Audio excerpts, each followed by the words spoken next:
Bismillahirrahmanirrahim. Assalamualaikum warahmatullahi wabarakatuh. Kembali lagi di kelas ekonomi bersama Ibu Ilvi Lisdiani. Sebelumnya Ibu tanya kabar kalian dulu, bagaimana kabar kalian semuanya, murid-muridku?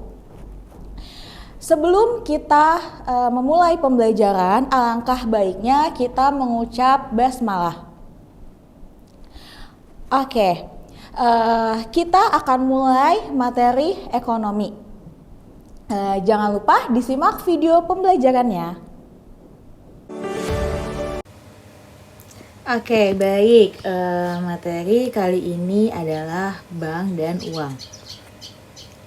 Dari materi kali ini diharapkan peserta didik mampu mendeskripsikan pengertian bank, peserta didik mampu menjelaskan manfaat bank, peserta didik mampu menjelaskan tujuan dan fungsi bank, peserta didik mampu menjelaskan jenis-jenis bank. Kemudian peserta didik mampu mendeskripsikan pengertian uang, peserta didik mampu menjelaskan fungsi uang, peserta didik mampu menjelaskan jenis-jenis uang, dan peserta didik mampu menjelaskan syarat uang.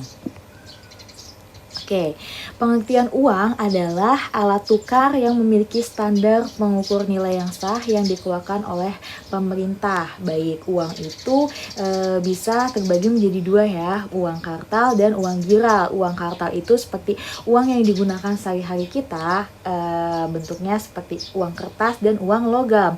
Kemudian uang giral itu berupa biljet, cek atau giro. Kayak bisa juga deposito berjangka ya, dan seluruh simpanan masyarakat yang ada di lembaga keuangan non-bank. Oke, nah syarat-syarat uang, uang dapat dikatakan uang ketika memenuhi beberapa syarat. Yang pertama ada dapat diterima oleh umum ya, jadi uang bisa diterima oleh siapapun. Tuh. Kemudian tahan lama dan tidak mudah rusak. Iya, uang mau dilecekin, mau dilipat segala macam, uang itu tidak tetap laku ya, tetap uang, tapi sebaiknya jangan. Mudah disimpan dan nilainya tetap. Oke, misalkan kita punya uang 10.000 ya, uangnya tetap 10.000 gitu di waktu kapanpun. Oke. Kemudian mudah dipindah dan dibawa kemana-mana. Oke ya, bisa dibawa kemana-mana ya dan dipindah tempatkan. Oke, mudah dibagi tanpa mengurangi nilai. Iya, bisa dibagi ya tanpa mengurangi nilai sedikit pun. Baik, jumlahnya terbatas sehingga tetap berharga dan tidak mudah dipalsukan. Iya, uang tidak mudah dipalsukan karena memiliki cirinya tertentu, dikatakan uang asli. Uang harus bisa memuaskan keinginan orang yang memilikinya. Iya, dengan punya uang kita dapat membeli barang apapun sesuai dengan kebutuhan dan keinginan kita. Oke, nah fungsi uang terbagi menjadi dua ya, ada fungsi asli dan fungsi turunan. Fungsi asli hanya ada dua, sebagai fungsi alat tukar umum dan fungsi penukaran alat satuan hitung. Oke, nah fungsi turunannya, uang sebagai alat pembayaran. Iya, kita mau beli apapun pasti bayarnya menggunakan uang ya, baik barang dan jasa pasti menggunakan uang. Kemudian sebagai alat penyimpan kekayaan. Iya, kita memiliki aset, memiliki kekayaan pasti pada dasarnya dari awal itu dengan uang. Oke, sebagai alat pemindah kekayaan, uang dapat pula sebagai media untuk mengganti bentuk kekayaan. Iya, alat pemindah kekayaan kita bisa beli mobil, bisa beli rumah, bisa bisa tukar tambah segala macam, itu menggunakan uang. Sebagai alat pembentuk modal. Iya, uang sebagai alat utama pembentukan modal. Alat pengukur harga barang dan jasa. Iya, betul. Oke, nah tadi ya jenis uang ada dua, ada uang kartal. Uang kartal terdiri dari uang kertas dan uang logam ya. Uang kertas itu uang yang biasa kita gunakan. Pembuatannya bahannya dari kertas, kemudian terdiri dari cap dan gambar tertentu.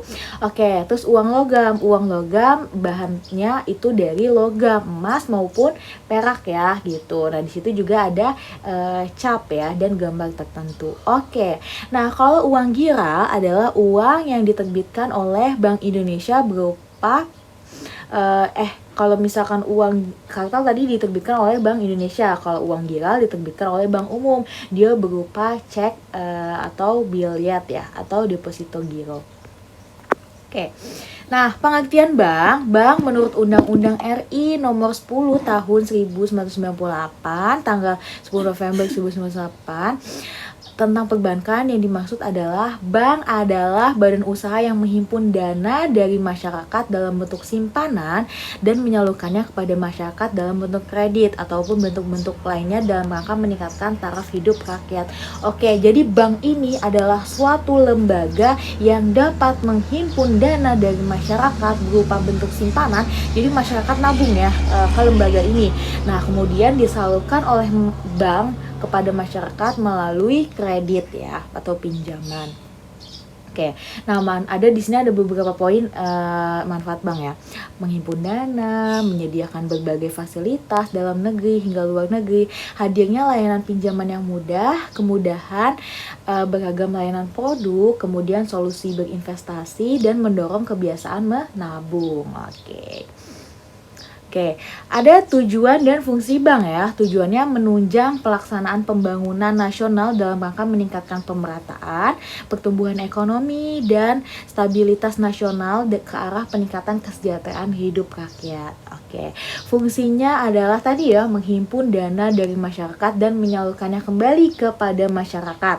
Oke, terus kemudian bank secara spesifik juga dapat berfungsi sebagai agent of trust, agent of development, dan agent of service.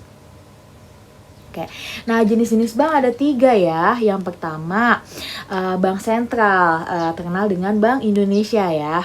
Tuh, bank berdasarkan Undang-Undang Nomor 13 Tahun 1965 yang memiliki tugas untuk mengatur peredaran uang, mengatur peredaran mengerahkan dana-dana, mengatur perbankan, mengatur perkreditan, menjaga stabilitas mata uang, dan mengajukan percetakan penambahan mata uang rupiah ya. Oke, terus kemudian ada bank umum, lembaga keuangan yang menawarkan berbagai layanan produk dan jasa kepada masyarakat dengan fungsi seperti menghimpun dana secara langsung dari masyarakat dalam berbagai bentuk dan kemudian menyalurkannya dalam bentuk kredit. Oke. Nah, bank umum ini bisa dibagi lagi ya menjadi bank pemerintah, bank swasta, maupun bank asing ya. Oke, yang terakhir adalah BPR, Bank Perkreditan Rakyat. BPR adalah bank yang melaksanakan kegiatan usaha secara konvensional atau berdasarkan prinsip syariah dan yang dalam kegiatannya tidak memberikan jasa dalam lalu lintas pembayaran ya. Jadi, BPR tidak berfungsi sebagai jasa dalam lalu lintas pembayaran yang sah.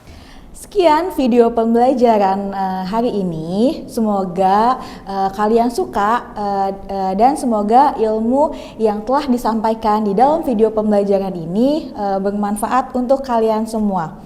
Terima kasih. Wassalamualaikum warahmatullahi wabarakatuh. Sampai ketemu di video selanjutnya.